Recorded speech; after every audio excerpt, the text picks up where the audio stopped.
واشرفنا ونور عيننا وملجأنا ومأوانا محمدا عبده ورسوله. أعوذ بالله من الشيطان الرجيم. بسم الله الرحمن الرحيم. وننزل من القرآن ما هو شفاء للمؤمنين ولا يزيد الظالمين إلا خسارا. صدق الله العظيم وصدق رسوله النبي الأمين الكريم ونحن على ذلك من الشاهدين والشاكرين والحمد لله رب العالمين. برادران ملت اسلامیہ، آج کی اس کانفرنس کے لیے میں نے جو خطاب کا موضوع بنایا اس پر گفتگو کرنے سے پہلے آئیے ہم سب مل کر رحمت دو عالم نور مجسم احمد مجتبی محمد مصطفیٰ صلی اللہ علیہ وسلم کی بارگاہ میں جھوم جھوم کر بآواز بلند محبت کے ساتھ درود شریف کا نذرانہ پیش کریں. اللہم صل علی سیدنا مولانا محمد وعلی سیدنا مولانا محمد وبارک وسلم. صلاۃ و سلام علیک یا رسول اللہ یا حبیب اللہ یا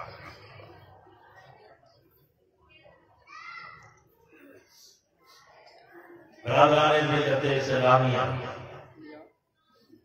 آپ نے بارہا مجھے اس بات کی تنبیہ کرتے ہوئے دیکھا ہوگا، ان جملوں کو بار بار آپ کی سماعتوں کے حوالے کرتے ہوئے دیکھا ہوگا کہ ہم میں جوش بہت ہے، پر جتنا ہم میں جوش ہے اتنا ہی کم ہم میں ہوش ہے. یہ میں اکثر کہتا ہوں، اور یہ بھی ساتھ ساتھ کہ جس جوش میں ہوش نہ ہو وہ جوش نقصان دہ ہوتا ہے، اور اگر ہوش اور جوش کا تال میل، اس کا بیلنس، اس کا توازن بہتر ہو تو بہت شاندار رزلٹ آتے ہیں. اسی لیے کہا جاتا ہے دشا اگر صحیح ہے تو دشا صحیح ہے، اگر دشا بدل جائے تو دشا بدل جاتی ہے. تو کہیں نہ کہیں جو مسلمان کہے جا رہے ہیں، میں اس بحث میں نہیں جاؤں گا، یہ الگ بات ہے، الگ مدعا ہے. جو مسلمان کہے جا رہے ہیں، بے شک میرا دعویٰ، ہم سب کا دعویٰ یہ ہے کہ ہم مسلمان ہیں، اہل سنت والجماعت. باقی اور بھی لوگ اپنے آپ کو مسلمان کہتے ہیں، کیونکہ میں نے کہا ہے کہ اس وقت وہ مدعا ہی نہیں ہے کہ ہم اس پر بحث کریں. لوگ جانتے ہیں، دنیا یہ کہتی ہے کہ مسلمان ہیں.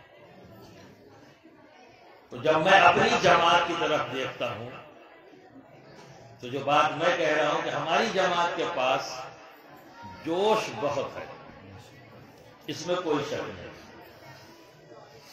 لیکن جتنا زیادہ جوش ہے اتنا ہی ہوش بھی کم ہے. اس میں بھی کوئی شک اور شبہے والی بات ہے. ایک رات میں جو جوش دکھتا ہے، اگر اس رات کا ایک حصہ کا 10% بھی دن میں وہ جوش نظر آ جائے تو بہت بڑے بڑے کام ہو جائیں.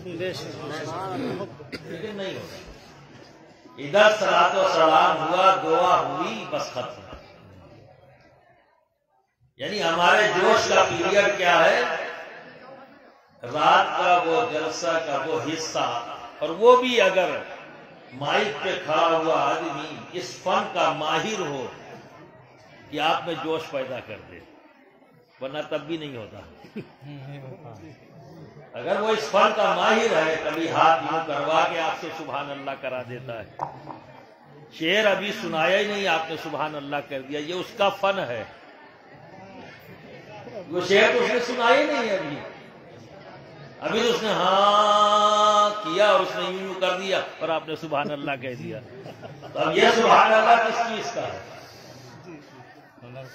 یہ اس کے فن کا ہے، یہ اس کی صلاحیت ہے، جس نے یوں کیا اشارہ تو معلوم ہی چلا کہ آپ کا جوش بھی حالات کا پابند ہے. یہاں بھی آپ آزاد نہیں ہیں کہ کہاں آپ کو جوش آنا چاہیے، یہاں بھی آپ کو سہارا چاہیے. جب تک ایسے ایسے نہ کرو تب تک آپ کا گزار نہیں. یہاں بھی آپ کا ایک اسٹیریو ٹائپ زندگی بن گئی، یعنی جب مقرر نے بڑا جھکجھور کے مائک انداز جب اختیار کیا تو آپ نے پہلے ہی سے سسٹم طے کیا، جیسے ہی رکیں گے ویسے ہی ہم نعرہ لگائیں گے. یہاں بھی آپ نے اپنے آپ کو پابند کر دیا. آپ کیوں پابند ہو بھائی؟ جہاں پابند ہونا چاہیے وہاں نہیں ہے. اور اگر آج یہ بھیا ہم یہ ہر تو کے ہر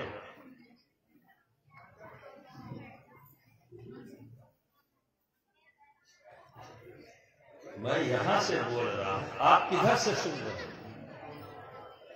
ادھر یہ چہرہ ادھر گھمانے کی کیا ضرورت؟ بالکل سنجیدگی سے بیٹھیے، ایک سنجیدہ ماحول میں باتوں کو سنیے. نہ میں آپ کو یہاں شرماؤں گا نہ کدواؤں گا کہ آپ میرے مزاج سے واقف ہیں، نہ آپ کو نعرہ لگانے کا موقع دوں گا، وہ بھی نہیں کروں گا، کیونکہ نعرے آپ نے خوب لگا لیے، کوئی تبدیلی آئی نہیں. آپ نے یہ موڈ بنا کے بیٹھو، آج آپ کو کچھ سیکھنا ہے ٹھیک ہے، اور اس پر عمل کرنا ہے. نہ جلسے کو آرگنائز کرنے والے جو علماء ہیں، جو مولانا ہیں، یہ مدرسہ دستار حفظ کا موقع ہے، جو یہاں کے اساتذہ نے سال بھر محنت کی، اس لاک ڈاؤن کے ماحول میں بھی بچوں کو پڑھا کر اس لائق بنایا کہ آج ان کی دستار حفظ ہو رہی ہے. تو آپ لوگوں کا کنٹریبیوشن اور اس مدرسے میں جو حافظ ہیں، مولانا ہیں، ان کی محنتوں کا ثمرہ ابھی آپ کے سامنے آئے گا. اس لیے آپ کو بلایا گیا کہ ایک حسین منظر آپ دیکھیں، اور اس لیے آپ کو بلایا گیا کہ کچھ سنجیدہ باتیں ہوں جس پر آپ سنجیدگی سے عمل کرنے کی ذہن لے کر بیٹھے. آپ کو اس لیے نہیں بلایا گیا کہ آپ نعرے بازی کریں. بہت کی ہے، 70 سال سے آپ کر کے آ رہے ہو سوائے نعرہ لگانے کا، اور کیا ہی کیا ہے تم نے؟ تو سنجیدگی سے سنو تمہیں کرنا کیا ہے. یہ کوئی نئی بات نہیں ہے کہ اس طرح کے باقیانہ تیور اختیار کر کے کوئی سامنے نہ آیا ہو. آتے رہے ہیں، ہر دور میں آئے ہیں. یہ کوئی نئی بات نہیں، وسیم رضوی کوئی نئی بات نہیں ہے. کوئی کسی انداز میں، کوئی کسی انداز میں، کوئی کسی انداز میں آتے ہی ہیں. نہ وہ کل نقصان پہنچا سکے، نہ اس جیسا نہ ہنجار آج نقصان پہنچا پائے. نقصان اگر ہوگا تو صرف کسی کا ہوگا. یہ قرآن کو کوئی یہ سوچے کہ ہم نقصان پہنچا لیں گے تو قرآن کو تو نہیں ہو سکتا، پاسبل ہی نہیں. آپ کچھ کرو یا نہ کرو، قرآن کے تحفظ کی ذمہ داری نہ تمہاری ہے نہ تم کر پاؤ گے. تو بلا وجہ میں بیڑا مت اٹھاؤ، جو کام تمہارا نہیں ہے مت کرو، یہ تمہارے بس کا بھی نہیں. قرآن کو تم نہیں بچا پاؤ گے، یہ تمہارا کام بھی نہیں ہے، اور نہ تم اس کا دعویٰ کرنا.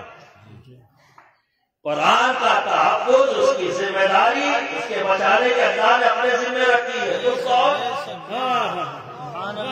کون ہوتے ہو بھائی؟ تو جب تم ہو ہی نہیں تو تمہیں غصہ بھی نہیں آئے گا، کیونکہ جو بگاڑنے کی بات کر رہا ہے وہ بندہ ہے، اور جو بچانے کی بات کر رہا ہے وہ خالق ہے. وہ خالق ہے جس نے بچانے کی ذمہ داری لی ہے. وہ بندہ ہے جو بگاڑنے کی بات کر رہا ہے، اس کے بس کی ہے. اس کا بگڑے گا، اس کا بگڑے گا۔ تو جو ایمان والے ہیں ہمارے نزدیک تو وہ اس کی ہر آیت ہمارے لیے شفا ہے، جی بالکل، بے شک، ہمارے لیے رحمت ہے، ہمارے لیے فائدہ مند ہے اور بے شک ہے۔ بے شک، ہمیں اسی نظریے سے دیکھنا ہے۔ بے شک، اور آگے رب نے ہی بتا دیا ہے کہ وہ لوگ خسارے میں ہیں، جی وہی لوگ خسارے، وہی لوگ خسارے میں ہیں نا جو اس سے منہ موڑ لیں۔ بے شک، اور جو مومن ہے ان کے لیے کیا ہے؟ شفا ہے، اس میں ان کے لیے کیا ہے؟ رحمت ہے۔ سبحان اللہ، سبحان اللہ، تو جو ہم ہیں ہم اسی طرف رہیں گے نا۔ بے شک، انشاءاللہ، ہم کلمہ گو ہیں، مومن ہیں، تو ہمیں قرآن کو کس نظر سے دیکھنا ہے؟ اس کی ہر آیت، ہر لفظ اس کا کیا ہے؟ ہمارے لیے شفا ہے، سبحان اللہ، ہمارے لیے رحمت ہے۔ بے شک، اب بیٹھو یار، بڑا برا حال ہے واقعی۔ ایک ہی وقت میں دو کام کیسے کروں بتاؤ؟ سبحان اللہ، اللهم صل على صلی اللہ علیہ یا حبیب اللہ صلی اللہ علیہ وسلم، صلی اللہ علیہ وسلم۔ دیکھو بیٹے، محفل کے بھی آداب ہوتے ہیں۔ آپ کو نظر پیش کرنی ہے، آپ کا دل چاہتا ہے، میں آپ کو منع نہیں کر سکتا، کیونکہ میرے بزرگوں نے اسے تسلیم کیا اور خوش ہو کر، اور حکم بھی دیا ہے کہ جب کوئی تمہیں تحفہ دے، کوئی نظر پیش کرے تو خوش ہو کر اسے قبول کرو، تاکہ دینے والوں کو یہ احساس ہو کہ میری نظر کو، میرے تحفے کو انہوں نے قبول کیا۔ مجھے اور میرے بزرگوں کے سامنے مجرم مت بناؤ، لیکن ہر چیز کا ایک وقت ہوتا ہے۔ ابھی کس چیز کا وقت ہے؟ یہ کیا ہے؟ میری باتوں کو توجہ سے سنیں، بے شک، بے شک، ٹھیک ہے؟ جب میری بات ختم ہو جائے تو میں انشاءاللہ یہاں بیٹھوں گا، سب سے مصافحہ کروں گا، میری عادت ہے، بنا مصافحہ کیے جاتا نہیں، ٹھیک ہے؟ تو جب میں مصافحہ کروں گا اسی وقت مل لیجیے گا، جس کو نظر پیش کرنی ہوگی نظر پیش کر دے، ٹھیک ہے؟ نہیں تو ایک محبت کا رشتہ تو ہے ہی بے شک، ہے نا۔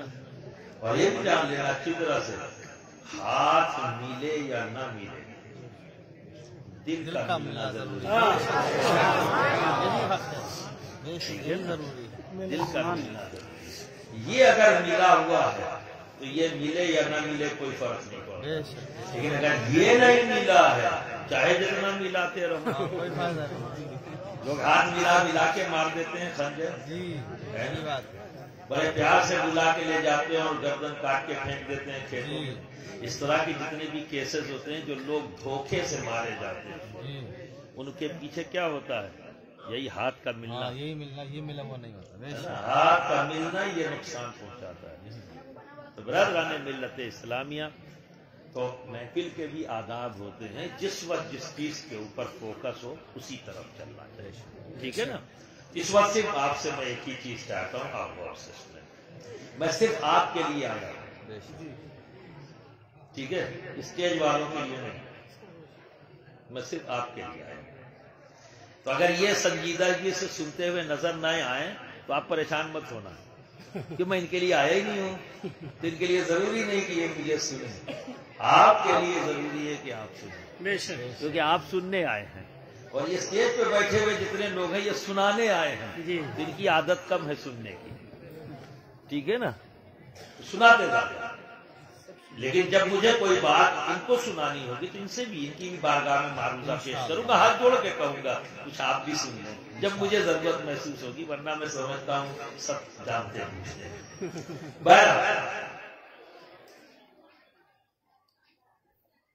وسیم رضوی جیسے لوگ، میں نام نہیں گزاروں گا، جو اس کا نام ہے وہی بتاؤں گا، وسیم رضوی جیسے لوگ، سوچ رکھنے والے لوگ ہر دور میں پیدا ہوتے رہے، بے شک، اب اس نے کیا کیوں ہے یہ جاننا، یہ اس کے سوچ ہے، اس کے اوپر سی بی آئی کی جانچ، ٹھیک ہے؟ وقف بورڈ میں جو شیعہ وقف بورڈ تھا، اس شیعہ وقف بورڈ کی تمام زمینوں کو کئی جگہوں کی اس نے خرد برد کیا، بیچ ڈالا۔ اسی کی قوم کے لوگ، اسی کے ہم مذہب، اسی کے ہم عقیدہ لوگوں نے اس کے اوپر کیس کیا۔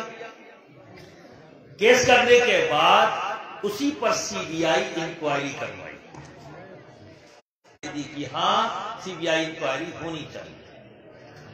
اب اسے یہ لگا کہ اب تو میں جیل کے اندر پہنچ جاؤں گا۔ اب اس جیل سے بچنے کے لیے اس نے یہ اسٹیٹمنٹ دیا۔ یہ اسٹیٹمنٹ اس لیے دیا کہ RSS اور شدت پسند تنظیمیں جو ہندوستان میں مسلمانوں کے خلاف اپنے ووٹ بینک کے لیے یا اپنے ایگزسٹنس کے لیے یا اپنی پہچان کے لیے یا اپنی نیتا گیری کے لیے وجہ کوئی بھی ہو، اس کے پیچھے جذبہ کوئی بھی ہو، مسلمانوں کے خلاف نفرت اور غلط فہمیاں پیدا کرنے کی کوشش کرتے ہیں۔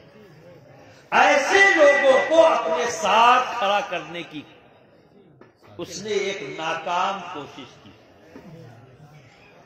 وسیم رضوی کا کیا مطلب؟ ساری ہندو تنظیمیں وہ جو متشدد قسم کی ہیں، شدت پسند ہیں، وہ ساری تنظیمیں اس نام پر میرے ساتھ کھڑی ہو جائیں جی تاکہ میں جیل جانے سے بچ جاؤں۔ ٹھیک ہے؟ اب ہوا کیا؟ لوگ تو نہیں آئے۔ یہ قرآن کا معجزہ دیکھو۔ سبحان اللہ۔ ہم اور آپ نہیں بچائیں گے، بچانے والا تو رب ہے۔ ہمیں کیا کرنا ہے وہ بھی بتاؤں گا، پہلے تو یہ سنتے جاؤ کہ جو کام ہمارا نہیں وہ کام ہمیں نہیں کرنا چاہیے، جو ہمارا کام ہے ہمیں وہی کرنا چاہیے۔ تو قرآن کو ہم نہیں بچائیں گے، بچانے والا رب ہے۔ اب دیکھو شروعات ہو گئی، قرآن کا معجزہ دیکھو۔ اس نے 26 آیتوں کو بدلنے کی بات کیا کہ اسے قرآن سے ہٹا دیا جائے۔ ٹھیک ہے؟ قرآن سے ابھی ایک زبر اور زیر بھی نہیں ہٹا، اس کی پوری زندگی زبر زیر ہو گئی۔ اس کی زندگی میں دیکھیے زبر زیر ہونا شروع ہو گیا۔ اس کی ماں نے نکال باہر کر دیا کہ مجھ سے کوئی تعلق نہیں۔ اس کے بھائی نے کہا مجھ سے کوئی تعلق نہیں۔ اس کی بیوی نے کہہ دیا مجھ سے کوئی تعلق نہیں۔ اس کے بچوں نے اس سے تعلق توڑ لیا۔ اس کے مذہبی رہنماؤں نے جس گروہ سے اس کا تعلق ہے، اس گروہ کے تمام مذہبی رہنما باہر نکل کے آئے گا ہم سے کوئی تعلق نہیں۔ آپ دیکھ رہے تو وہ اپنے گروہ سے نکل گیا، اسے اپنے گھر والوں نے نکال دیا، اور بیوی نے اپنی زندگی سے نکال دیا، اور بچوں نے اپنے باپ ہونے سے انکار کر دیا کہ اب آج سے میرا کوئی رشتہ نہیں۔ تو قرآن کی ایک آیت کا زبر زیر تو نہ کر سکا، لیکن اس کی زندگی میں کتنے زبر زیر لگ گئے۔ اور آپ دیکھیے ہٹانے کی بات، ایک زبر زیر نہیں ہٹا، ابھی پرسوں ہی، کل یا پرسوں ہی اس کے جسم کا سارا کپڑا ہٹ گیا، پبلک نے پیٹ پیٹ کے ہٹا دیا۔ جی جی وہ کوئی اور نہیں تھے، اسی کے لوگ۔ اللہ رب العزت اپنے کلام کا تحفظ کرے گا، بے شک اور اس کے خلاف کھڑے ہونے والوں کو اللہ ہی الگ الگ انداز میں سزا دے گا۔ ہمیں کیا کرنا ہے؟ تو برادران ملت اسلامیہ، چونکہ میں نے کہا نا کہ یہ کوئی پہلی بار نہیں ہے، یہ ہر دور میں اس طرح کے لوگ کسی نہ کسی دنیاوی فائدے کے لیے، اور ایسے متشدد سوچ رکھنے والے جو اسلام کو نقصان پہنچانا چاہتے ہیں، کبھی ان کو راضی کرنے کے لیے لوگ اس طرح کی خرافاتیں کرتے ہیں۔ تو جب قرآن نازل ہو رہا تھا، ابھی پورا قرآن آیا بھی نہیں، جب قرآن نازل ہو رہا تھا تو برادران ملت اسلامیہ جو اہل مکہ تھے، ان کو کہنے والے نے کیا کہا؟ یہ قرآن اللہ کا کلام نہیں ہے، یہ تو ایک ساحر کا کلام ہے، سحر کرنے والی چیز۔ اب آپ دیکھیے کتنا بڑا بہتان، اور کس نے لگایا؟ جو وہاں موجود نہیں ہے، وہاں وہ لوگ موجود نہیں ہیں، ان کی تعداد نہیں ہے، اگر ہوں گے بھی تو دال میں نمک کے برابر، بہت ہی ریئر۔ مکہ کی بات ہو رہی ہے، جی جی مکہ کی بات، جہاں وہ موجود نہیں، الزام لگانے وہ کہاں موجود ہے؟ مدینے میں۔ وہ کہاں ہے؟ مکہ کے اطراف میں۔ وہ کون لوگ ہیں؟ یہود و نصارہ۔ جی جی اور بلوا کس سے رہے؟ کفارہ نے مکہ سے، ان کو راضی کرنا چاہتے ہیں۔ کیوں راضی کرنا چاہتے ہیں؟ کیونکہ ان کے بظاہر نبی کے دشمن بن کر وہ کھڑے ہوئے ہیں۔ کیوں کھڑے ہوئے ہیں؟ جی اس لیے نہیں کہ نبی انہیں اچھے نہیں لگتے، بالکل نہیں، سب انہیں تسلیم کیے ہوئے ہیں۔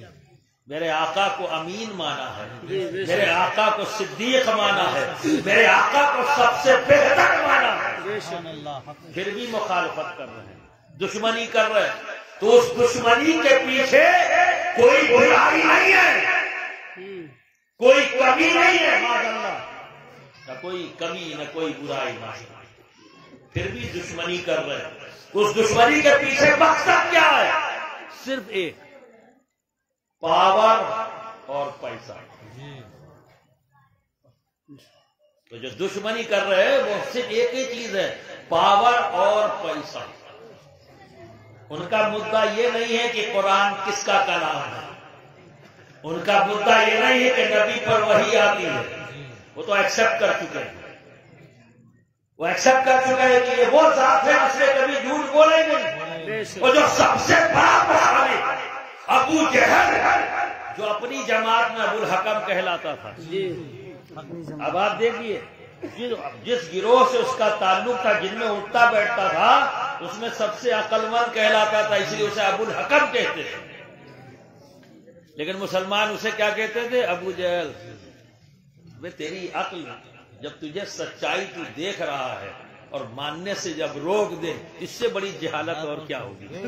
اسی لیے ایک سائنٹسٹ ہو، ایک پروفیسر ہو، ایک لیکچرر ہو، اس کے مقابلے میں ایک ان پڑھ مسلمان ہو، اس کے مقابلے میں ایک ان پڑھ مسلمان ہو، اور پوچھا جائے کہ آپ جاہل کسے کہیں گے؟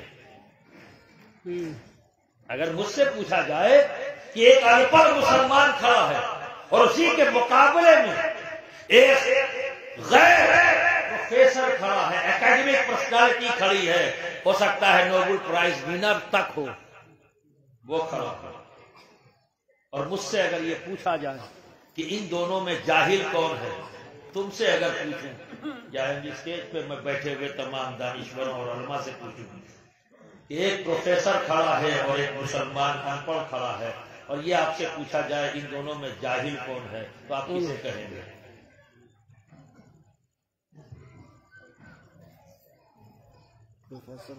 سوال اس لیے کرتا ہوں کہ تاکہ آپ غور و فکر کرو، یہ بھی قرآن کا ہی حکم ہے، کیوں نہیں غور کرتے، کیوں نہیں فکر کرتے؟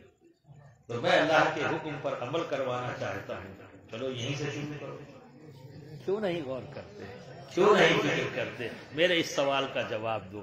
دو ہیں، ایک پروفیسر ہے، ایک ٹیچر ہے، ٹھیک ہے، اور ایک ان پڑھ مسلمان ہے۔ اب ان دونوں میں سے اگر پوچھا جائے ان میں جاہل کون ہے تو کسے کہو گے؟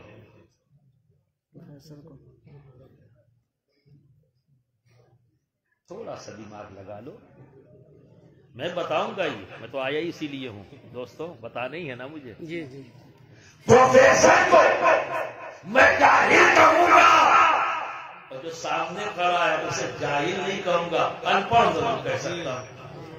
میں یہ کہوں گا یہ پروفیسر پڑھا لکھا ہے پر جاہل ہے، یہ ان پڑھ ہے پر جاہل نہیں، جاہل نہیں۔ کیوں؟ کیونکہ یہ پڑھا لکھا ہے پر لا الہ کو نہیں جانتا، یہ ان پڑھ ہے پر اس کو معرفت لا الہ الا اللہ محمد رسول اللہ کی ہے، اس لیے یہ جاہل نہیں ہے، ان پڑھ ضرور ہے، اور یہ پڑھا لکھا ہے سے لا الہ الا اللہ محمد رسول اللہ کی معرفت حاصل ہے. سبحان اللہ عرفان سخانی.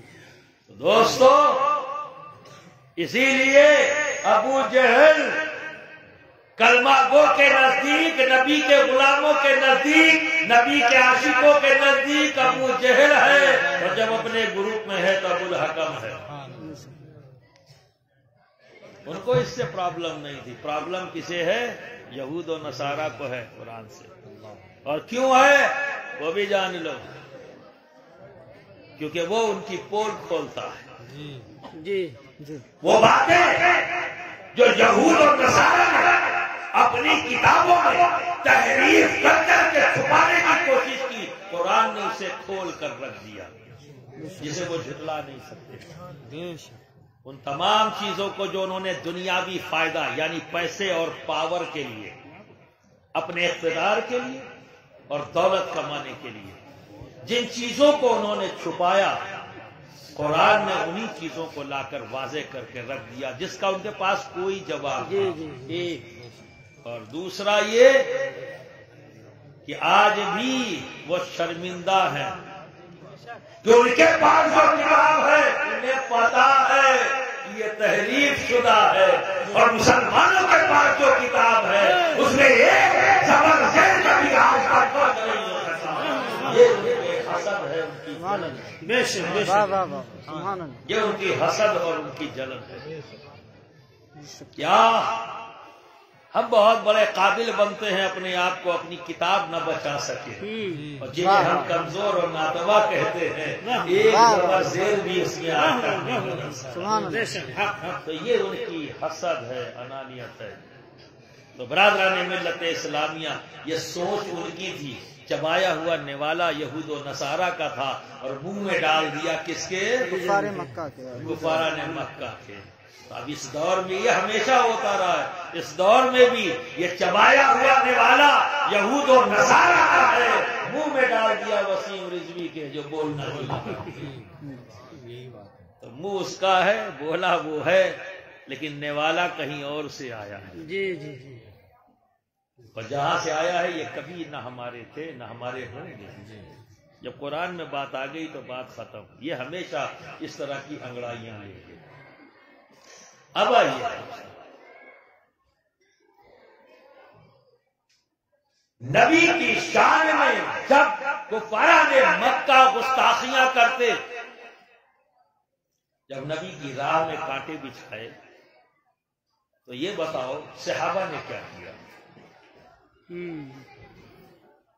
کبھی سنا اس بارے میں؟ بولو. کبھی اس بارے میں بھی سنا ہے کہ نبی کے راستے میں جب کانٹے بچھائے گئے؟ یہ تو سنا ہوگا نا کہ کفاران مکہ نبی کے راستے میں کانٹے بچھا دیتے، یہ سنا ہے.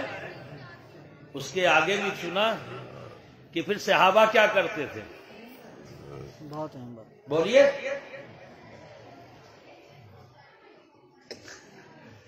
ارے ہاں نا کچھ تو بولو یار. نہیں سنا تو میں سناؤں گا ہی نا. نہیں سنا. صحابہ کیا کرتے تھے جو لوگ کانٹے بچھاتے تھے؟ کوئی ان کے خلاف قدم اٹھایا؟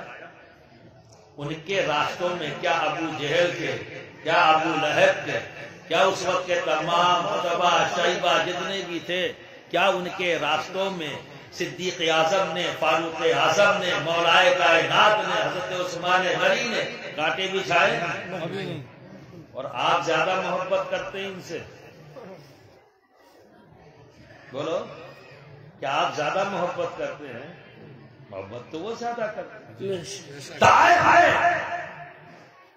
جب نبی وہاں دعوت دینے گئے تو کیا ہوا؟ وہاں بچوں کو آگے کر دیا گیا، خباش بچوں کو، اور پیچھے سے شہ دے رہے ہیں بڑے، اور پتھر پھینک رہے ہیں.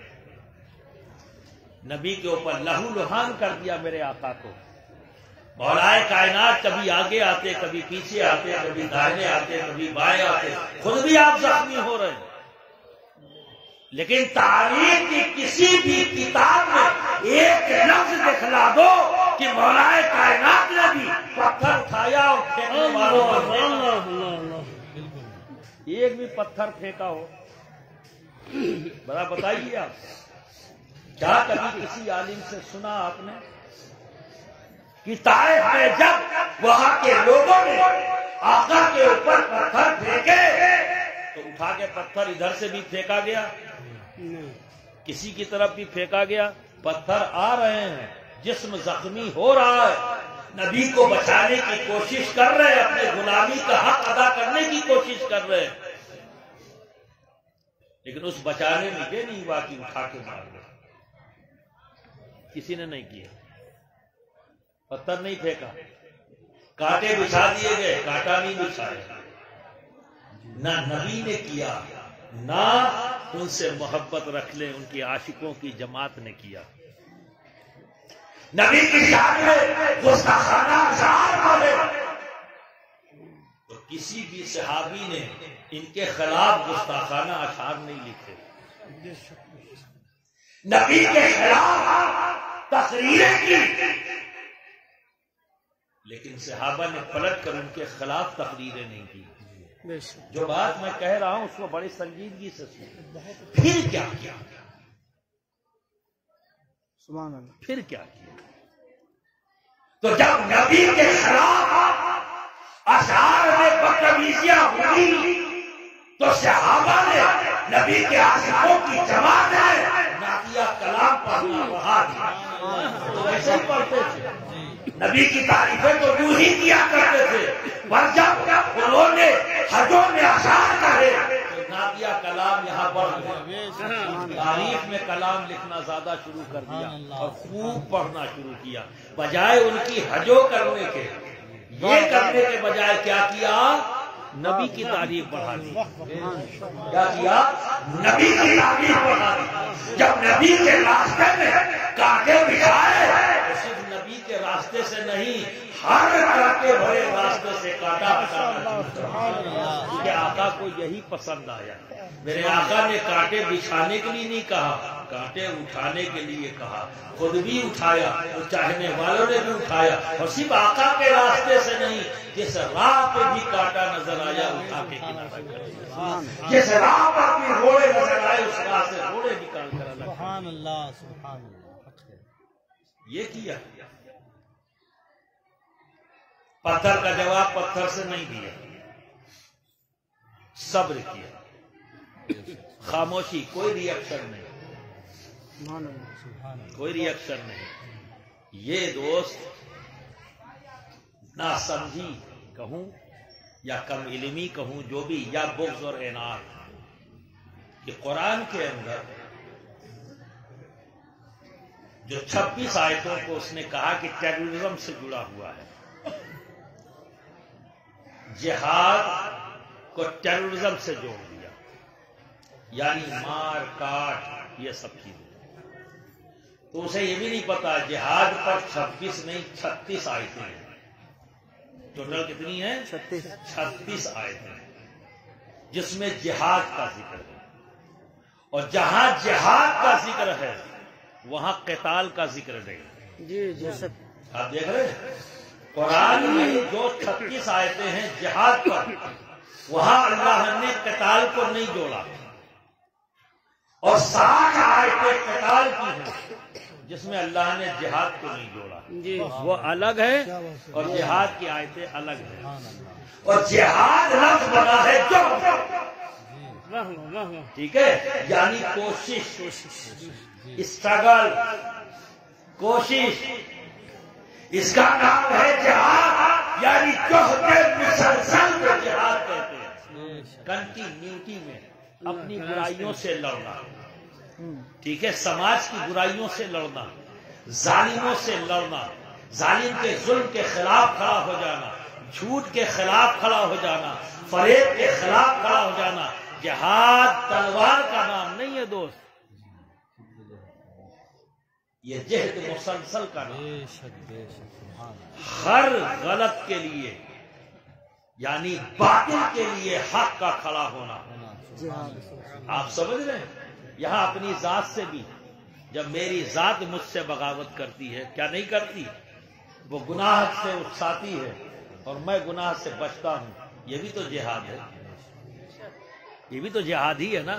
اور یہ سب سے اعلیٰ اور افضل جہاد، کیونکہ اس جہاد میں کوئی ریاکاری نہیں، کوئی ریاکاری نہیں دوست، یہ تو میں جان رہا ہوں کہ میں کس خیال سے لڑا۔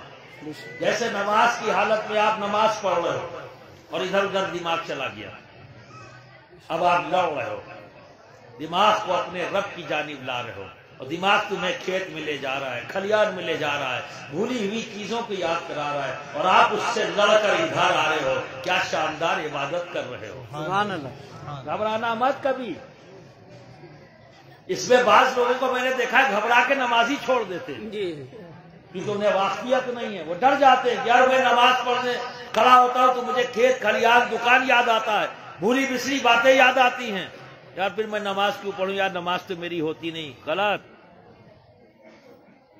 پڑھتے رہو، یہی تو شیطان تم سے شکست کھاتا ہے۔ جی شکست بس جو سے مسلسل رہنا چاہیے، کیا کنٹینیوٹی میں لڑتے رہو۔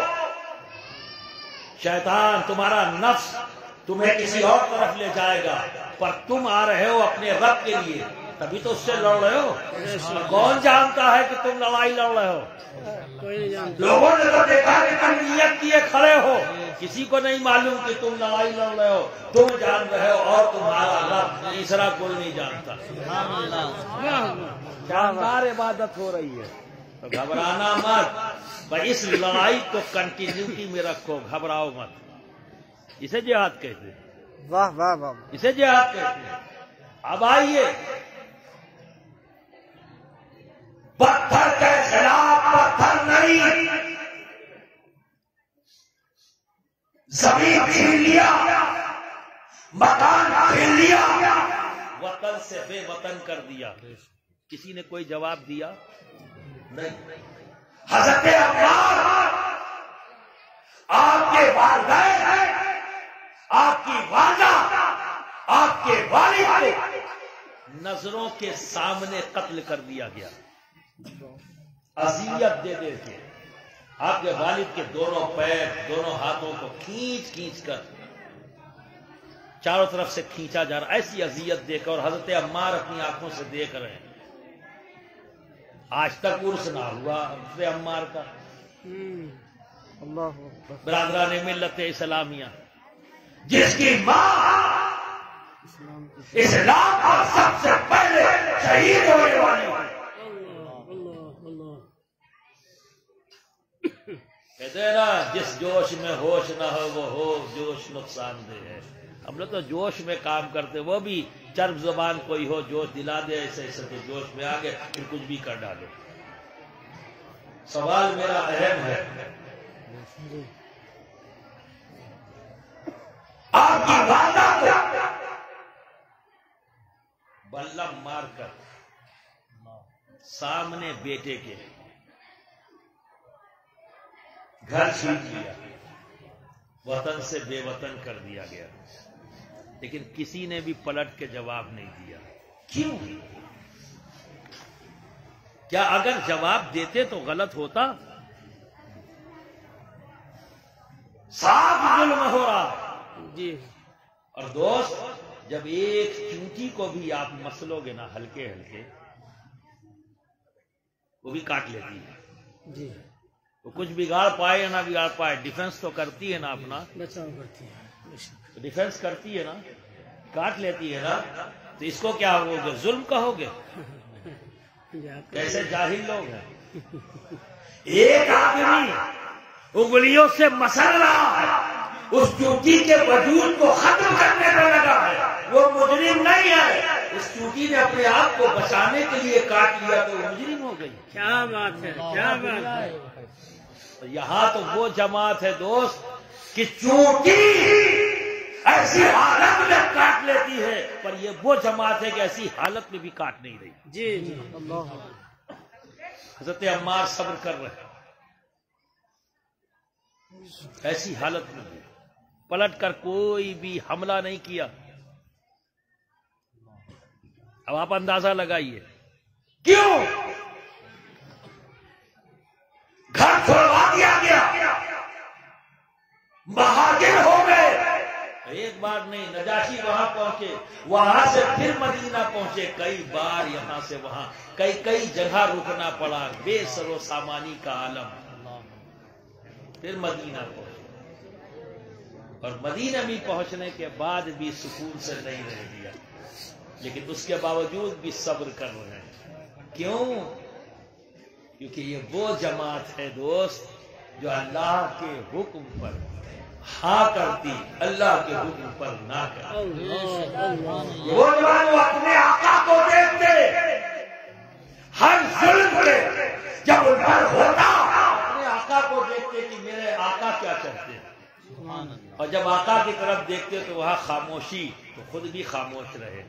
اور آقا کیا کر رہے ہیں؟ میرا رب کیا چاہتا ہے، جو میرا رب چاہے گا وہی کروں.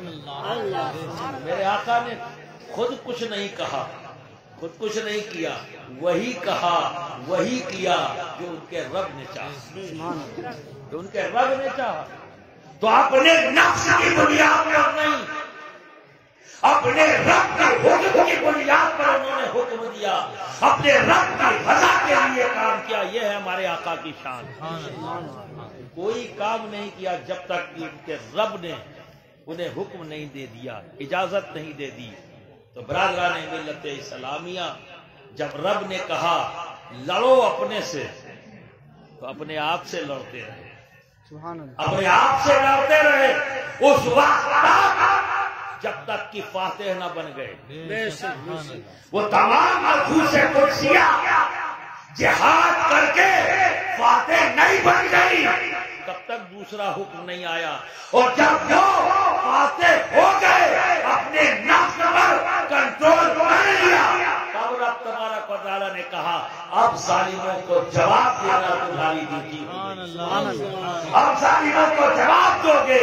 تو جب ظالموں کو جواب دینے کا حکم آیا، انہی آیتوں کو ہم کہتے ہیں جس میں قتال ہے، وہ ان آیت اس کے لیے سچویشن کے لیے ہے، ظلم کے خلاف جواب دینا. اب ان سے قتال کرو، اب ان سے لڑو، یہ جہاں ملے ان سے لڑو. اب انٹرپریٹیشن غلط کر رہے ہیں لوگ، اور ہر آیت کا شان نزول ہے، ایک بیک گراؤنڈ ہے، کیونکہ قرآن ایک بارگی نازل نہیں ہوا، سچویشن کے مطابق آیتیں آتی رہیں اور حکم آتا رہا. تو جیسی سچویشن رہی اسی حساب سے حکم دیا گیا. اگر بدر کے اندر 313 نکل کے آئے تو اپنے رب کی رضا کے لیے آئے. اگر رب نے حکم نہ دیا ہوتا تو وہاں نہیں آتے، وہ 313 بھی نہیں ہوتے. تو برادران ملت اسلامیہ، قرآن کی حفاظت رب کرے گا. ہمیں کیا کرنا ہے؟ آج قرآن پر لوگ انگلی اٹھا رہے تو ہمیں کیا کرنا ہے؟ تلاوت بڑھا دینا، تلاوت بڑھا دینا. لوگ کتاب کی شکل میں موجود قرآن کی 26 آیتیں نکالنے کی بات کر رہے ہیں. اب ہم پورے قرآن کو سینوں میں محفوظ کرنے کی مہم چلا رہے ہیں. کل تک اگر 100 بچے حافظ تھے، اب ہم 10,000 1 لاکھ حافظ قرآن بن. سبحان اللہ. یہاں جوش پیدا کرو. جس جوش میں ہوش نہ ہو اور جوش نقصان دہ ہے. تو جوش ہونا چاہیے پر ہوش کے ساتھ. تو ہوش کیا کہتا ہے؟ یہ ممکن ہے پیسے کی طاقت کے اوپر 26 آیتیں نکال کے قرآن کو چھاپ کے 10 لاکھ 20 لاکھ کاپیاں بنا کر بانٹ دیں. یہ ناممکن نہیں، ممکن ہے. جی یہ کر سکتے. اور کیا ہے امریکہ نے بھی کچھ دن پہلے ایک حرکت کیا تھا. یہ لفظوں کو، یعنی آیتوں میں جو لفظ ہے ان کو آگے پیچھے کر دیا، اس کی ترتیب میں فرق کر دیا، لیکن پکڑ میں آ گیا. یہ بچ نہیں سکتے. تو برادران ملت اسلامیہ، ہوش سے کام لو. جو صحابہ نے طریقہ اختیار کیا ہے اس طریقے پہ چلو. جب اسلام کے کسی بھی رکن پر، کسی بھی حکم پر اور کسی بھی پلر کے اوپر دنیا میں کسی نے بھی اٹیک کیا ہے تو مسلمانوں نے اسی کام کو بڑھا دیا ہے، سبحان اللہ، اس کا اہتمام بڑھا دیا ہے تاکہ انہیں یہ احساس دلا سکیں تم روکو گے اور روک لو، اب ہم سیلاب بن جائیں گے، ہمیں چھیڑو گے تو ہم طوفان بن جائیں گے۔ واہ واہ، اور رہی بات دوست، تمہارے ساتھ تو ایسی سچویشن نہیں ہے، دیکھو جوش اور ہوش کا سنگم۔ رشیا 2017 میں وہاں گیا ماسکو، ورلڈ صوفی فورم کے بعد جب انٹرنیشنل صوفی کانفرنس دلی کی جب ختم ہوئی تو ماسکو شہر میں رشیا کے اندر ایک مسجد تعمیر ہوئی، تو مسجد کے اناگوریشن کے موقع پر بھی مجھے دعوت دیا تھا، پر اس وقت میں انٹرنیشنل صوفی کانفرنس کی تیاریوں مصروف تھا، کافی لوگوں کے درمیان بھاگ رہا تھا، دیکھا ہی ہوگا۔ تو اس وقت میں نے کہا کہ اس موقع پہ تو نہیں آ سکتا، آپ آئیے ہمارے پاس اور پھر کسی موقع پر انشاءاللہ میں آؤں گا۔ تو انہوں نے اناگوریشن کر لیا، پہلی مسجد ماسکو کے اندر۔ یہ کب بنی؟ جب وہاں کمیونسٹ حکومت آئی تھی، یعنی لگ بھگ 100 سال کے بعد پہلی ہوئی۔ آپ سمجھ رہے نا، اتنا لمبا 100-150 سال کا وقفہ گزر گیا جہاں ایک بھی قرآن کا نسخہ موجود نہیں، پورے ملک میں، کسی ایک جگہ کی بات نہیں کہتا، پورے ملک میں کوئی حدیث کی کتاب نہیں، کوئی اسلامی کتاب نہیں، اور صرف اسلام کی نہیں، نہ کرسچینٹی کی یا نہ یہودیوں کی، کسی کی کوئی کتاب نہیں۔ کمیونسٹ حکومت بن گئی اور حکومت کی طرف سے گن لے کے آتے تھے لوگ اور کتابیں اٹھا کے لے جاتے، نظر آتش کر دیتے، سب ختم کر دیتے۔ کروٹ بدلا، دیکھیے تو اسی یہاں مسجد بن گئی، نہ جانے کتنی مسجدوں کو، لاکھوں مسجدیں ختم ہو گئی، اور پھر دیکھو اسی ملک کے کیپٹل کے اندر پھر سے مسجد کھڑی ہوئی۔ تو جب لائبریری کا انہوں نے لائبریری بنائی تو اس کا جب افتتاح کا معاملہ آیا تو پھر انہوں نے مجھے کال کیا کہ اب اس میں آئے، تو میں کہا بالکل آؤں گا۔ تو اس میں گیا، وہاں گیا تو وہاں کے حالات وغیرہ سب، موقع ملا رہے تو رکا وہاں، تو کافی کچھ باتیں ہوئی۔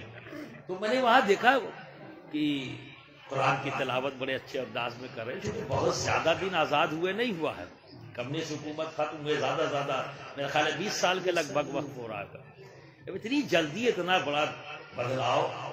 تو میں نے ان سے پوچھا تو انہوں نے ایک واقعہ بتایا، وہ واقعہ ان کے یہاں ایک ڈائری میں باقاعدہ کتاب چھپی ہوئی تھی، اس کے اندر ایک پاکستانی ٹورسٹ تھا، بزنس کے سلسلے میں وہاں گیا ہوا تھا، اور کسی وہاں جو میدان مسجدیں تھیں ایک مسجد کے اندر وہ گھس گیا، اور محلے والے سب مسلمان ہی ہیں، باہر نکل کے دیکھ رہے کہ آج اس کی خیر نہیں، بہت برا حال ہے۔ اس نے پورا اپنا اسٹوری بھی کی، کل وہاں گیا تو بند تھی برسوں سے، کل صاف آف کر کے انہوں نے نماز پڑھا، باہر نکلے تو اس گھر کے جس کے پاس چابی اور دیکھ بھال کرنے کی یہ ذمہ داری تھی، اس نے اپنے گھر میں دعوت دی، وہاں گئے، کھانا کھانے کے لیے بیٹھے، تو چونکہ یہ باہر سے آئے تھے تو باتیں کرتے کرتے انہوں نے کہا کہ کیا حالات ہیں یہاں، تو سب بتایا کہ بھائی نماز ہم لوگ پڑھتے ہیں لیکن گھر میں، مسجد میں نہیں، کیونکہ وہاں رکاوٹ ہے،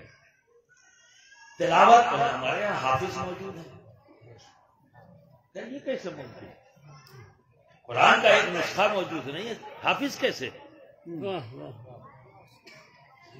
باقی حیرت انگیز بات، ہمارے حافظ ہیں، میرا بچہ خود حافظ ہے، اور بچہ سامنے آئے، ان کو بلایا، انہوں نے کہا کہ آؤ بیٹے یہاں بیٹھو، اور انہوں نے قرآن شریف کھول دیا، اور کھولنے کے بعد سورہ فاتحہ سامنے کھلا ہے، اور کہا بیٹے پڑھو، بچہ دیکھ رہا ہے لیکن پڑھ نہیں رہا، اور ایسے دیکھ رہا ہے جسے کوئی انجانی چیز ہے، کیا بات ہے، دیکھ رہا پڑھ نہیں رہا، اب بڑے حیرت زدہ کہ یار یہ تو کہہ رہے حافظ ہے، بچہ سورہ فاتحہ نہیں پڑھ پا رہا، اور دیکھ رہا ایسے جیسے پہلی بار دیکھ رہا ہو، تو ان کی زبان سے کہا بیٹے پڑھو نا الحمدللہ رب العالمین، جیسے انہوں نے کہا تو اس نے کہا اعوذ باللہ من الشیطان الرجیم بسم اللہ الرحمن الرحیم الحمدللہ رب العالمین الرحمن الرحیم مالک یوم الدین ایاک نعبد و ایاک نستعین اهدنا الصراط المستقیم صراط الذین انعمت علیہم غیر المغضوب علیہم ولا الضالین آمین۔ اتنی دور تک پہنچ گیا، پسینہ پسینہ تھا. اب وہ بھائی کیا معاملہ ہے یہ؟ پھر اس کا بیٹے اب آگے بڑھو. پھر بیٹا چپ ہے. واہ واہ واہ. بیٹا پھر چپ ہے. اور حافظ بیٹا پھر چپ ہے. پھر انہیں بڑی حیرت ہے. پھر انہوں نے وہی ٹیکنیک اپنائی کہ انشاءاللہ لگتا ہے شروع کر کے دیکھے. انہوں نے شروع کیا الف لام میم شروع ہو گیا. ذالک الکتاب لا ریب فیہ ھدی للمتقین الذین یؤمنون بالغیب ویقیمون الصلاۃ ومما رزقناہم ينفقون. فٹافٹ آگے تک. اب انہیں بڑی حیرت ہوئی. کہیں کیا معاملہ؟ میں پڑھ دیتا ہوں تو یہ فرفر پڑھنے لگتا ہے. میں کہتا ہوں دیکھو اور پڑھو تو نہیں پڑھتا. آپ پہلی بار قرآن دیکھا ہے. پہلی بار قرآن دیکھا ہے. کافر حافظ کیسے؟ یہی تو خاص بات ہے. دیکھا پہلی بار پر حافظ ہے جو حفظ کرنے کے لیے ہم نے اہتمام کیا. جس کو 6 پارے یاد ہیں ہم نے اپنے بچوں کو اس کے پاس بھیجا. وہاں سے بچے نے 6 پارے یاد کیے. پھر ہم نے پتا کیا اس سے آگے کس کو یاد ہے. وہاں ہم نے اپنے بچوں کو بھیجا. اس سے آگے وہاں بچوں نے یاد کیا.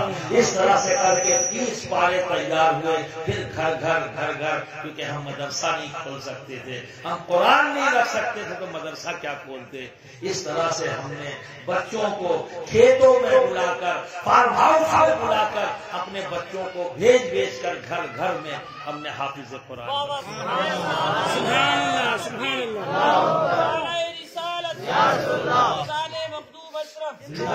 یہ کام آپ کا ہے. قرآن بچانے کا کام نہیں. وہ تو اللہ بچائے گا. ٹھیک ہے. آپ کا کام ہے تلاوت کرو کیونکہ ہمارے آقا چاہتے ہیں کہ ہم تلاوت کریں. اللہ بے شک بے شک. آپ تلاوت کرو. اپنے سینے میں قرآن کو رکھو تاکہ تمہارا سینہ مدینہ بن جائے. تمہارا سینہ مدینہ بن جائے. یہاں گندگیاں اپنا بسیرا نہ کر سکے. یہ ہے تمہارا کام. تلاوت بڑھا دو. جب کوئی انگلی اٹھائے قرآن پر تو اس کی تلاوت بڑھا دو. اور خوب پیارے انداز میں پڑھو. خوب پیارے انداز میں پڑھو. خوشگلو ہو کر پڑھو. تجوید کے ساتھ پڑھو تاکہ سننے والا محسور ہو جائے. اللہ سبحان اللہ سبحان اللہ. اس انداز میں پڑھو. اور دیکھ لو آج بھی جب تلاوت کلام پاک کوئی خوشگلو انداز میں کرتا ہے اپنے تو اپنے ہیں پرائے بھی رک جاتے ہیں. ٹھیک ہے. یہ تو ثابت ہے. جب فاروق اعظم رک گئے فاروق اعظم بھی تلاوت ہی سن کر رکے اور نہ رکتے تو ایمان نہ ملتا. ظاہر وجہ تو یہی بنی نا دوست. ظاہر وجہ تو یہی بنی. اس وجہ کو کیوں نہیں پکڑتے؟ پکڑنا ہے اسے تو پکڑتے نہیں. جو نہیں کرنا کیے جا رہے ہیں. ماں ڈالیں گے بجا ڈالیں گے یہ کر دیں گے وہ کر دیں گے. یہ کس سے سیکھا ہے آپ نے؟ یہ کس نے سکھا دیا آپ کو؟ اللہ. قرآن سے دور تو سب سے زیادہ تم ہو. تمہیں حق حاصل ہے یہ کہنے کا. پہلے قرآن کے قریب ہو کے آؤ. کسی کی ہمت نہیں پڑے گی. کسی کی ہمت نہیں پڑے گی.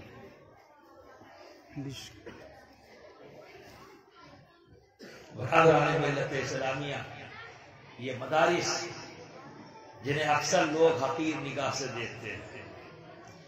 سوچتے ہیں یہ تو یتیموں یسیروں کی جگہ ہے. اور یہ علماء جو بیٹھے ہوئے سب چندہ خور ہیں. یہ جو ذہن یہ سوچ یہ فکر شرم آنی چاہیے ایسے لوگوں کو جو ایسی فکر ایسے لوگوں کے تعلق سے رکھتے ہیں. بے شک.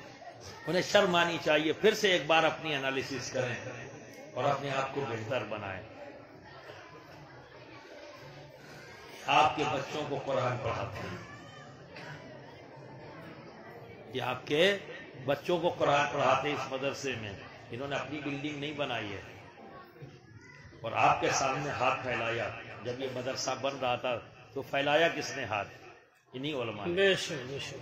کس کے لیے مدرسہ بن جائے؟ یہ مدرسہ کس کے لیے؟ تمہارے بچوں کے لیے. تاکہ تمہارے بچے قرآن پڑھیں.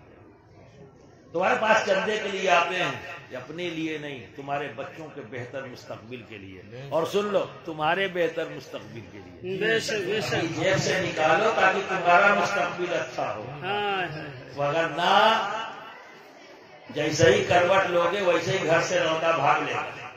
چلو ابا اس وقت کروٹ لیے ہیں، دیکھیں گے نہیں، نکل لو، ورنہ ان کے پاس بیٹھنا پڑے گا۔ لیکن جو قرآن کا درس لے لیتا ہے، جو پڑھ لیتا ہے، وہ اپنے بچے، اپنے باپ کی ایک ایک آہ پر اپنی زندگی لٹانے کے لیے تیار ہے۔ برادران ملت اسلامیہ، صرف تمہارے بچوں کا ہی بہتر مستقبل نہیں، خود تمہارا مستقبل بہتر ہے۔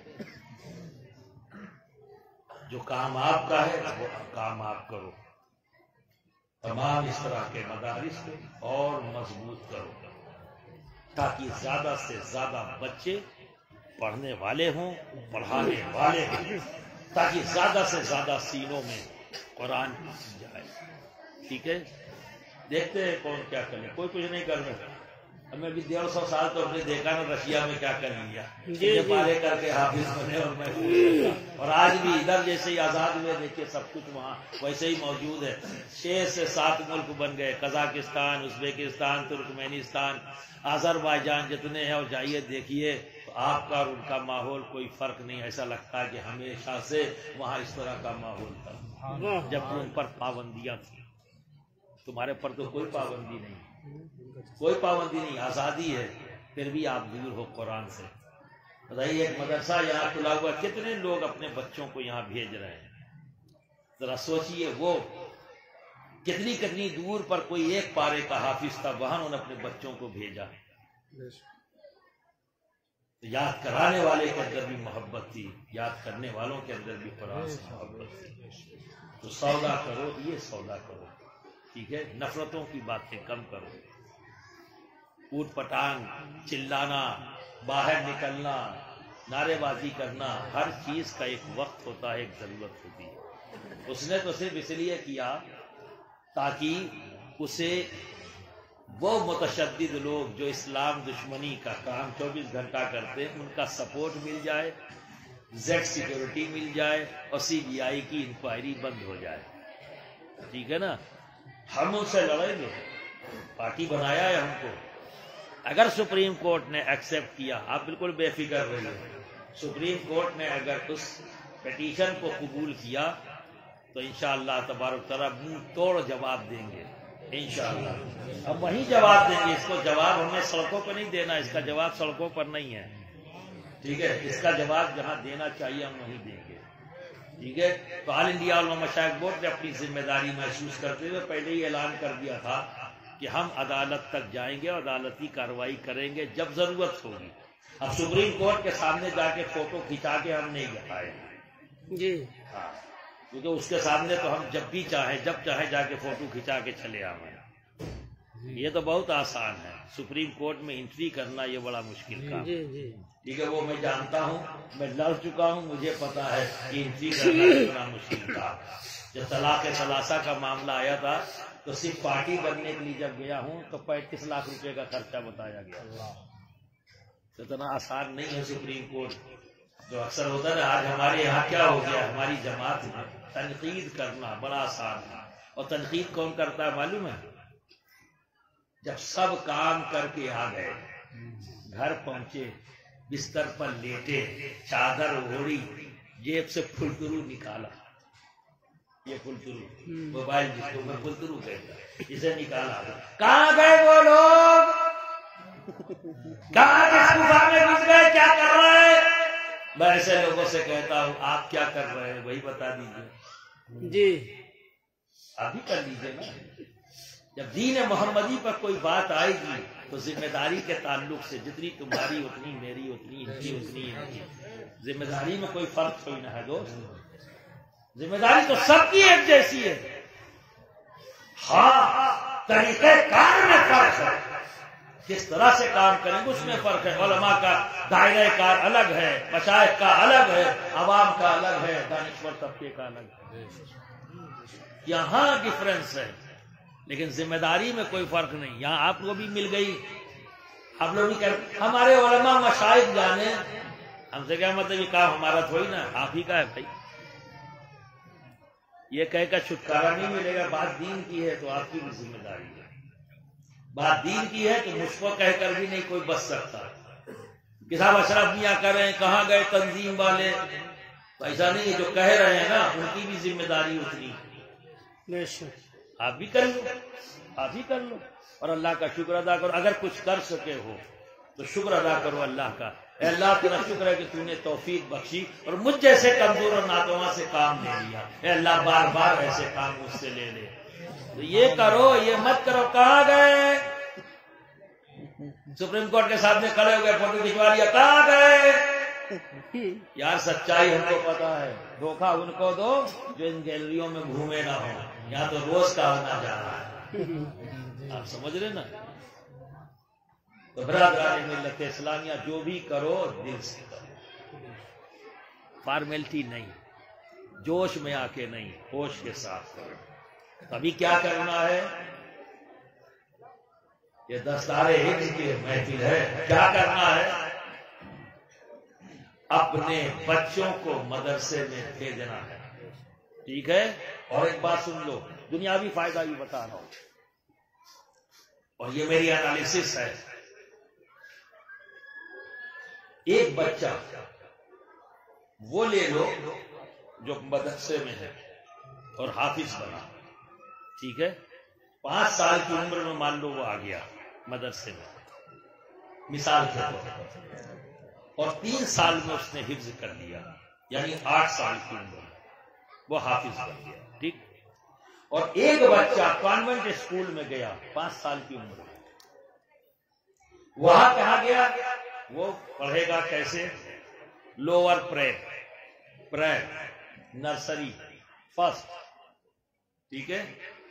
تو اب 5 سال کی عمر میں ہو گیا تو 5 6 7 8، یعنی پہلی کلاس میں آنے تک وہ بھی 8 سال کا ہو گیا.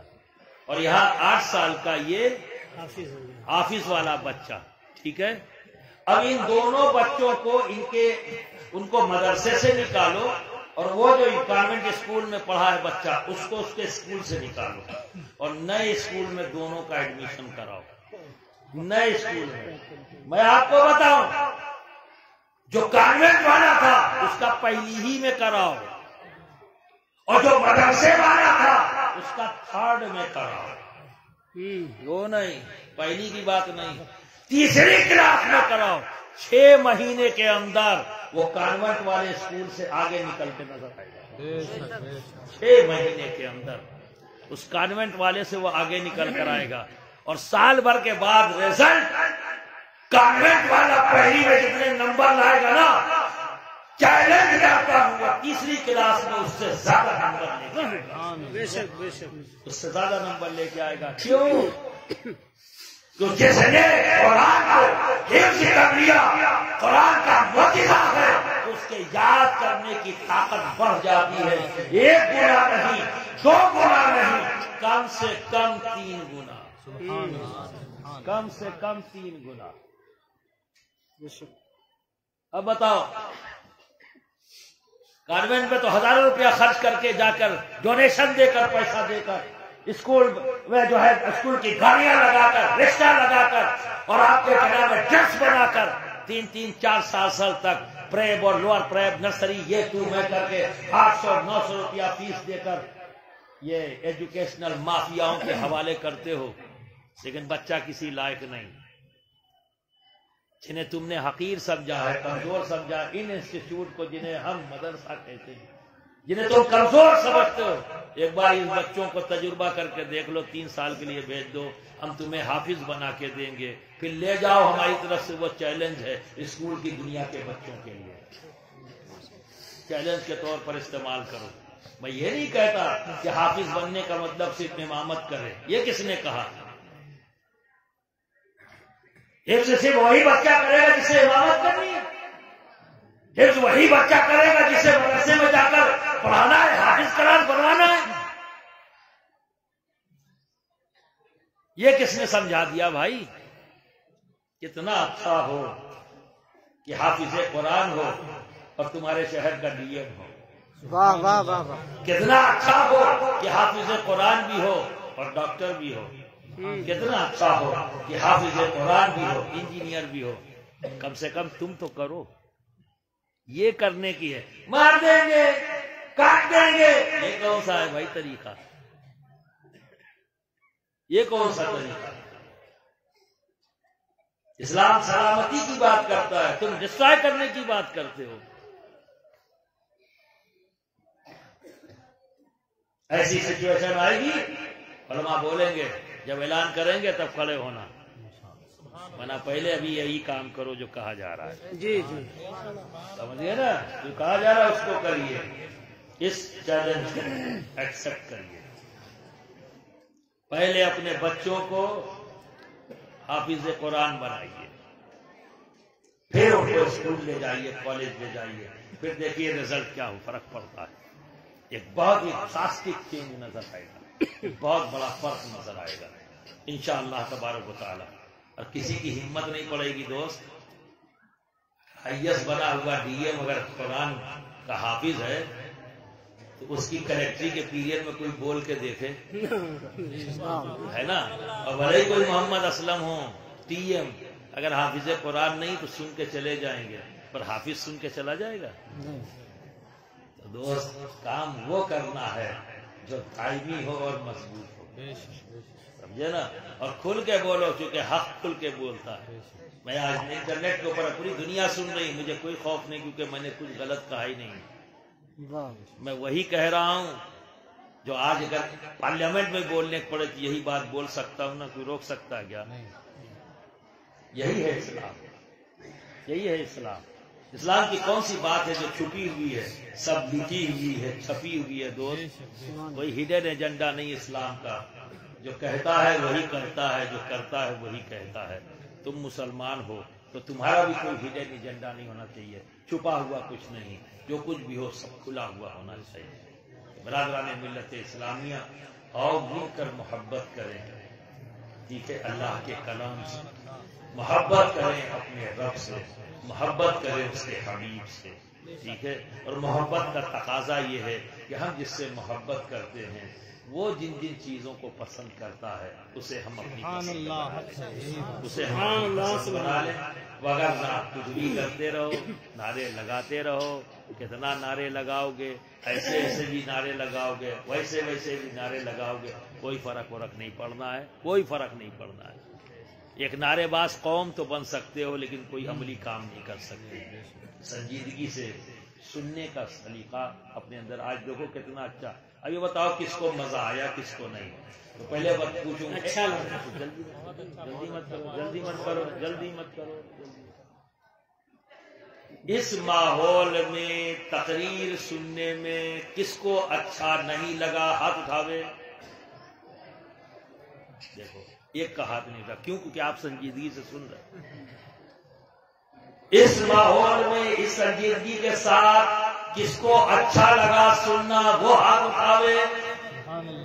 یہی فرق ہے، یہی فرق ہے سنجیدگی. ورنہ ابھی اگر میں نعرے وغیرہ لگوا کے ہوتا نا تو آدھے لوگ اٹھائے ہوتے، آدھے رہ گئے ہوتے. تو دماغ بکھرا رہتا، جی دماغ بکھرا رہتا. کیا بول دیا کیا؟ کیونکہ شروع سے سننے کا وہ طریقہ ہی نہیں ہے. آدھی تیہی سنتے ہیں اسی پہ ہی. تو برادران ملت اسلامیہ، آؤ اب سنجیدہ ماحول میں باتیں کریں، سنجیدگی کے ساتھ غور و فکر کریں اپنے رب کی منشا کے مطابق. کیونکہ قرآن میں جگہ جگہ رب نے فرمایا ہے کیوں نہیں غور کرتے، کیوں نہیں فکر کرتے. تو ہمارے نبی کی سیرت، ہمارے نبی کی زندگی غور و فکر کرنے کے لیے ہمارے لیے کافی ہے. ان کے اصحاب کی زندگی، ان کی آل کی زندگی کافی ہے. اب ادھر دیکھ لینا ہمیں سب مل جائے گا. ملا جی کیا کر رہے ہیں وہ چھوڑ دو.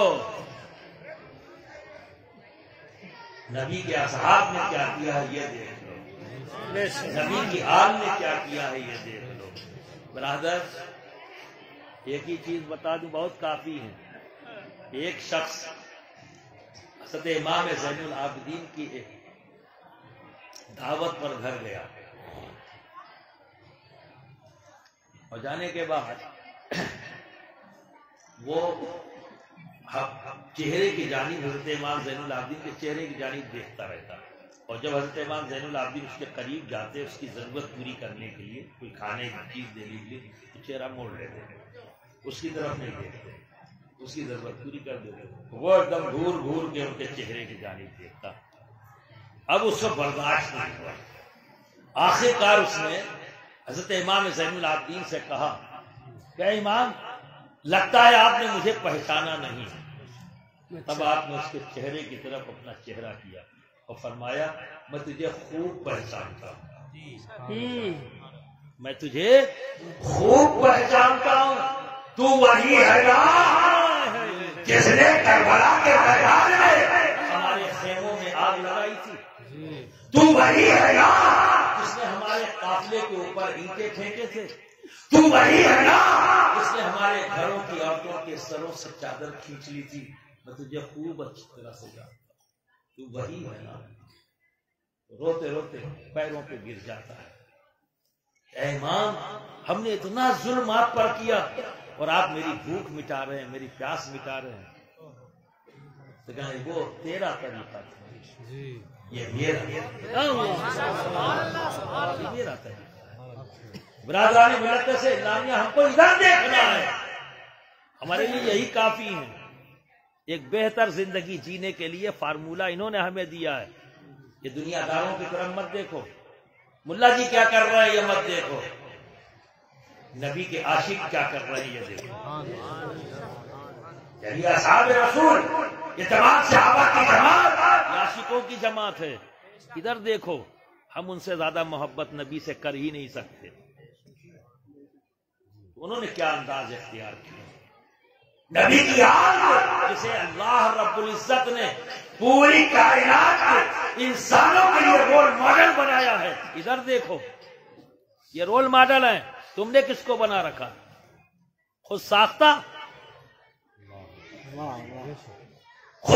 لوگوں کو رول ماڈل بناؤ گے اور چاہو گے کہ تمہاری زندگی میں سکون آ جائے، ہمیں خود وہ بے سکون ہے، سکون کہاں پہنچے گا؟ وہ تو خود رات و دن پریشان حال ہے کہ کیسے میری نیتا گیری بڑھ جائے۔ سیدھا سا ہے فارمولہ، لائف اتنی پیچیدہ نہیں ہے جتنا ہم نے خود بنا لی۔ آپ سمجھ رہے ہیں؟ تو برادران ملت اسلامیہ آپ کو کیا کرنا ہے؟ نبی کی جانب دیکھو، نبی کی سیرت کو اپنی زندگی بناؤ، اپنا لو، ٹھیک ہے؟ اور نبی کے اصحاب کی طرف دیکھو کہ انہوں نے آقا کو کس انداز میں دیکھا، اور نبی کی آل کو دیکھو کہ سچویشن کو انہوں نے ہینڈل کس انداز میں کیا، کتنی بری سے بری کنڈیشن میں وہ کس انداز میں کھڑے رہے، حق بات بولنے کے لیے انہوں نے کس چیز کی پرواہ کی، کس چیز کی پرواہ نہیں کی۔ برادران ملت اسلامیہ آپ کی ذمہ داری ہے، نبی سے ٹوٹ کر عشق کرو، جو اللہ کے رسول نے فرمایا۔ کیا فرمایا ہے؟ اللہ سے محبت کرو اس لیے کہ وہ تمہیں نعمتیں دیتا ہے، مجھ سے محبت کرو اس لیے کہ اللہ مجھ سے محبت کرتا ہے، میری آل سے محبت کرو اس لیے کہ میں ان سے محبت کرتا ہوں۔ سمپل، لگ جاؤ اسی، اور یہ وہی کرے گا جو قرآن کو بہتر انداز میں جانتا ہے، جس نے قرآن کو صحیح انداز میں پڑھ لیا اور قرآن کو سمجھ لیا۔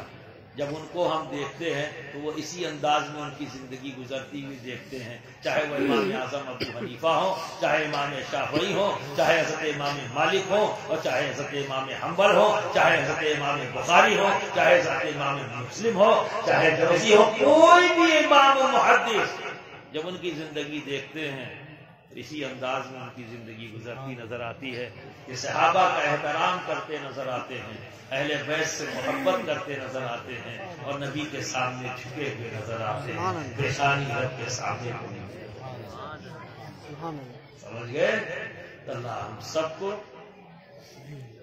نیکی کی طرف مائل فرمائے اور ہمارے جوش میں رب تبارک و تعالیٰ ہوش بھی پیدا فرماتے ہیں نا۔ اعتدال کو پسند کرو، بیلنس کو پسند کرو، سمجھے نا، ایکسٹریمسٹ مت بنو، غصہ انسان کے جو ہے وہ شیطان غالب ہو جاتا ہے غصے کی حالت میں، اس سے اپنے آپ کو بچاؤ، یہ بھی جہاد ہے، غصے سے بچا لینا یہ بھی جہاد ہے، سمجھ گئے نا؟ تو لوگ کیا کہتے ہیں انہیں کہنے دو، تم کیا کرتے ہو اس پر تمہاری نگاہ نہیں چاہیے، اگر تمہارا کیا ہوا غلط ہے اسے صحیح کرو، ٹھیک ہے؟ سمجھ میں آ گئی بات؟ جی جی انشاءاللہ جب اگلی بار ملاقات ہوگی تو حافظوں کی تعداد بڑھی بھی نظر آئے گی انشاءاللہ، ہے نا؟ ہاتھ اٹھا کے بتائیے انشاءاللہ۔